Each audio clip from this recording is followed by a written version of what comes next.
Hello everyone, welcome to my channel. Please subscribe and keep watching more details. Chicago PD Season 12 highlights the one lesson it refuses to learn that will save it. Again. After 7 episodes, Chicago PD Season 12 reinforces the continuously ignored lesson that could save the series. One Chicago's police procedural series follows Hank Voight's intelligence as they tackle especially sensitive cases. The team has been effective in its job despite the countless changes it has experienced in the last couple of years, including the disappointing exits of Jay Halstead and Haley Upton. That said, while the group remains great in their job, it is no secret that Chicago PD has suffered from a significant drop in ratings in recent memory. In the grand scheme of things, all One Chicago shows have experienced a dip in viewership in the last several years. All 3 core series, Chicago Fire, Chicago PD, and Chicago Med, however, remain popular, so the trend isn't exactly that alarming yet. However, there's something to be said about the police procedural situation, specifically considering that among its peers, Chicago PD has the lowest ratings. Admittedly, other factors contribute to this matter, but it's frustrating when the show can easily fix one of its biggest flaws that could rejuvenate its fan base on the heels of consecutive cast shuffling. In Chicago PD Season 12, Episode 7, Contrition, the team goes back and revisits one of their trickiest cases from last year. Dan Torres' dalliance with Gloria, the wife of a cartel leader, is on the brink of coming out, as intelligence gets a tip about a new movement on their drug smuggling business that she now runs. Because Gloria knows almost all veteran members of Voight's team, they decide to send their newest recruit, Kiana Cook, undercover. While she is great on the job, she gets made, with the outing ending with a cliffhanger of her fate. At its core, Contrition is a Torres-centric episode. The original storyline from Chicago PD Season 11 had him go undercover to infiltrate the cartel, which resulted in his entanglement with Gloria. The newly promoted Kim Burgess is also heavily involved, considering that she knew about his colleague's personal relationship with their informant. That said, Chicago PD Season 12, Episode 7 does a good job of giving everyone something to do, even Voight, who was still running point in terms of planning the operation. Technically, Chicago PD is an ensemble series.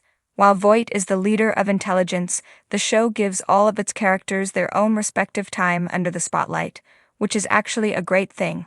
One of the big issues with shows that have multiple leads is that they tend to forget other players.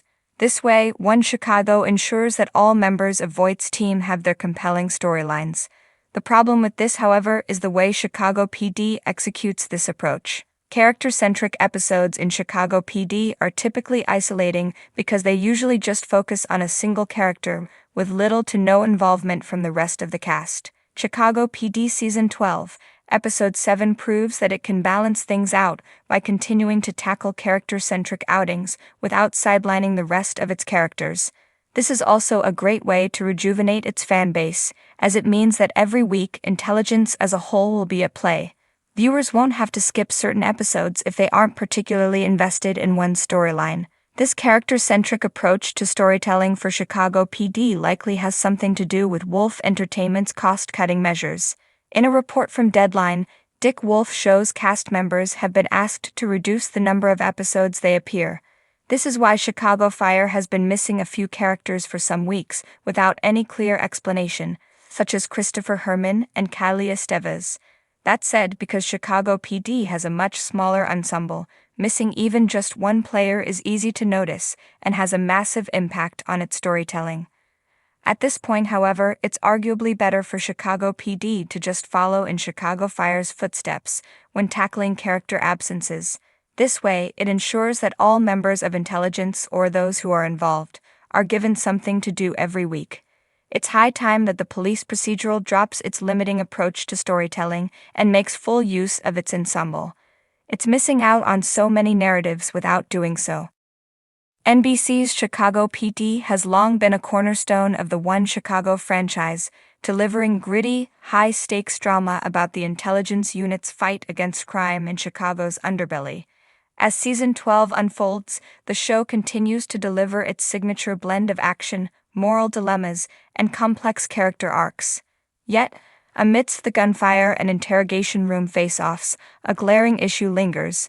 one the series has grappled with for years and seems reluctant to fully address. This persistent flaw, if acknowledged and rectified, could rejuvenate the show and secure its legacy as a procedural drama that does more than entertain. The lesson: accountability in policing.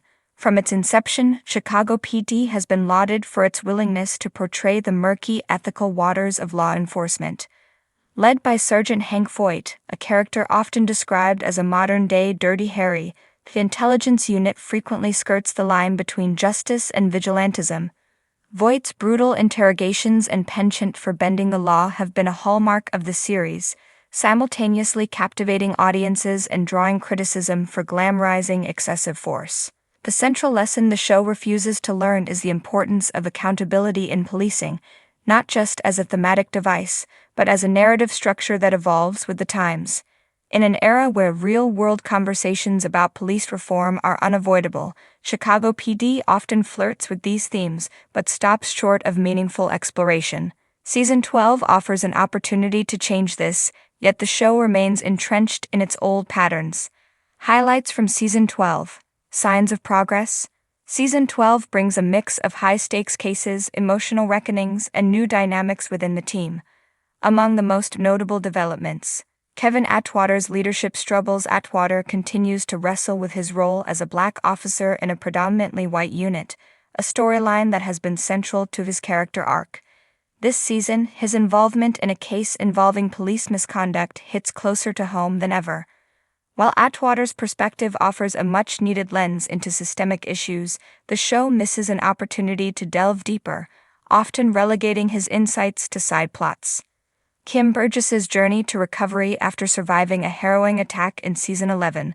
Burgess is back in the field, but her trauma lingers. The show explores her post-traumatic stress disorder, PTSD, with sensitivity, offering a nuanced look at the personal toll of police work. However, this storyline, while compelling, skirts around larger questions about institutional support for officers dealing with mental health issues. Voight's crisis of conscience. Voight's internal battle between his old-school methods and the need for reform takes center stage in several episodes. In one particularly gripping storyline, he's forced to confront the fallout of a botched operation that left an innocent civilian dead. Yet, instead of showing true growth or embracing change, the series reverts to its default, Voight doubling down on his ways and somehow emerging vindicated. New team dynamics. The introduction of a rookie detective, Mia Ramirez, brings fresh energy to the unit. Ramirez's idealism and adherence to procedure clash with Voight's rule-bending, creating tension that could have been a perfect vehicle for exploring the generational and cultural shifts in policing. Unfortunately, the show uses her more as a foil than a fully realized character, squandering an opportunity for meaningful discourse. What's missing? Despite these highlights, Chicago PD often feels like it's playing it safe. The show touches on pressing issues, racial profiling, community trust, mental health, but rarely commits to them. It's as if the writers are afraid to alienate a portion of the audience by challenging the status quo too directly. This hesitation is most evident in how the show handles Voight. For years, critics and fans alike have called for greater consequences for his actions. Season 12 teases accountability but ultimately pulls back, reinforcing the idea that Voight's methods, however unorthodox, are necessary to get the job done. This narrative choice undermines the show's credibility and feels increasingly out of step with contemporary discourse.